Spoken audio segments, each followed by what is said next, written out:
अपने चचेरे भाई के साथ मोटरसाइकिल पर सवार होकर खेतों पर जा रहे दो युवक खेतों में लगी कटीली तारों के शिकार हो गए। कटीली तारों में गर्दन फंसने से एक युवक की मौत हो गई, जबकि दूसरा युवक बुरी तरह घायल हो गया। घायल को स्थानीय लोगों ने निजी अस्पताल में भर्ती कराया है, जहां उसकी हालत ऑपरेशन होने के बाद सामान्य बताई जा रही है।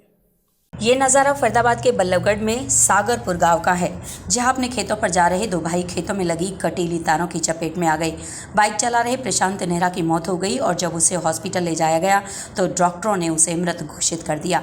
मृतक के चाचा और भाजपा के प्रदेश प्रवक्ता विजेंद्र नेहरा की माने तो यह तार फेंसिंग कानूनी रूप से गलत है, लेकिन किसान आवारा पशुओं से अपनी फसल को बचाने के लिए इसे अपने खेतों में लगाते हैं। इसी से अभी उनके भतीजे की जान गई है। पूर्व में पशुओं और इंसानों की भी जान जाती रही है। विजेंद्र नेहरा की माने तो यह तार हटाना चाहिए ताकि कोई इसका शिकार ना हो सके। वहीं मलेरना गांव के किसान रामवीर की माने तो उन्हें पता है कि खेतों में कटीली तार लगाना गैरकानूनी है, लेकिन उनकी भी मजबूरी है। उनकी माने तो बहुत सारे आवारा पशु उनके खेतों में घुसकर उनकी फसलों को नष्ट कर देते हैं। अपनी फसलों को बचाने के लिए वो खेतों में तार की फेंसिंग करते हैं। वहीं इसी गाँव के दूसरे किसान बलराम की माने तो किसी भी किसान की एकमात्र आमदनी उसकी खेती रहती है। यदि अगर उसकी खेती ही नष्ट हो जाएगी तो वह अपने परिवार का पालन पोषण कैसे करेगा।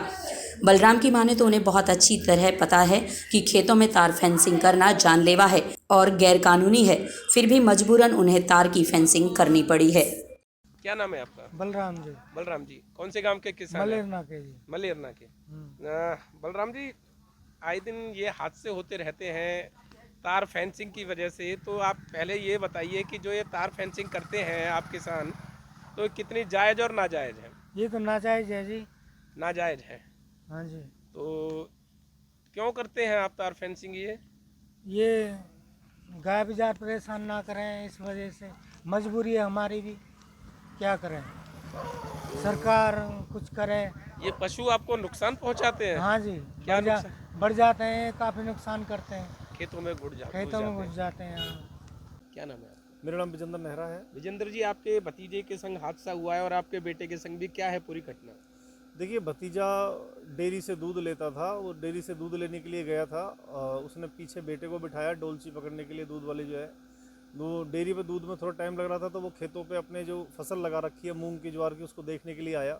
यहाँ रास्ते में तार फेंसिंग थी, जो किसान पशुओं को रोकने के लिए, फसल को नुकसान ना हो इसलिए तार फेंसिंग करके जो रख रहे हैं आजकल, वो फेंसिंग में उसकी बेटे की जो बाइक चला रहा था उसकी गर्दन पे वो तार फेंसिंग वाला जो तार है, कटीला तार लगा, उसके कारण उसकी दुर्घटना में ये दुखद उसके साथ घटना हुई है। और बेटे को भी गंभीर चोटें हैं, वो पीछे बैठा था और वो हॉस्पिटल में एडमिट है। कल उसका ऑपरेशन हुआ है, वैसे खतरे से बाहर है भगवान की कृपा से। लेकिन जिस तरह से भतीजे के साथ ये घटना हुई है, वो नया लड़का था, युवा था और दूधवाला यूनिवर्सिटी से कोर्स कर रहा था, स्किल डेवलपमेंट विश्वकर्मा यूनिवर्सिटी जो दूधवाला में है। ये बहुत दुखद घटना है, पूरे गांव को, पूरे इलाके को बहुत दुख है इस चीज़ का। मेरा तो सब किसानों से ये निवेदन, ये अपील है कि अपने खेतों में जो तार फेंसिंग कर रखी है पशुओं को रोकने के लिए, वो पशु इतना नुकसान नहीं पहुंचाएंगे, सब किसान अपने खेतों से तार फेंसिंग हटाएंगे तो। लेकिन जिस तरह से ये घटना हुई है, ऐसी घटनाएं और भी तमाम घटनाएं हो रही हैं। पशुओं को भी इससे बहुत गंभीर हालत में उनको नुकसान होता है, उनकी भी मृत्यु हो रही है। तो ये सब अपने खेतों से मेरा निवेदन है कि तार फेंसिंग को हटाएं, पशुओं से इतना ज़्यादा नुकसान नहीं होगा। लेकिन जिस तरह से ये जानें जा रही हैं, ये बहुत दुखद है। और हरियाणा सरकार, भाजपा की हरियाणा सरकार ने जो नई गौशालाएँ हरियाणा प्रदेश के अंदर लगभग 900 गौशालाएँ खोली हैं, नंदीशालाएँ खोली हैं। अवैध जो पशु हैं, गोधन हैं, उनको वहाँ से रोडों से पकड़ के, खेतों से पकड़ के गौशालाओं में छोड़ने का काम हुआ है। अनुदान बढ़ाया है, चारा वहाँ ठीक से मिल रहा है। तो मुझे लगता है सरकार ने भी प्रयास किया है, लेकिन किसानों को भी मिलकर इसमें प्रयास करना पड़ेगा और सरकार को भी अभी और काम करना पड़ेगा, क्योंकि आज भी बहुत सारा गोधन सड़कों पे और खेतों में है। उसकी रोकथाम के लिए हम सबको मिलकर उपाय करना है। तो बहुत दुखद घटना ये हुई है। क्या नाम है आपका? रामवीर जी। रामवीर जी, कौन से गांव के किसान हैं? ये मलेरना गांव से है जी।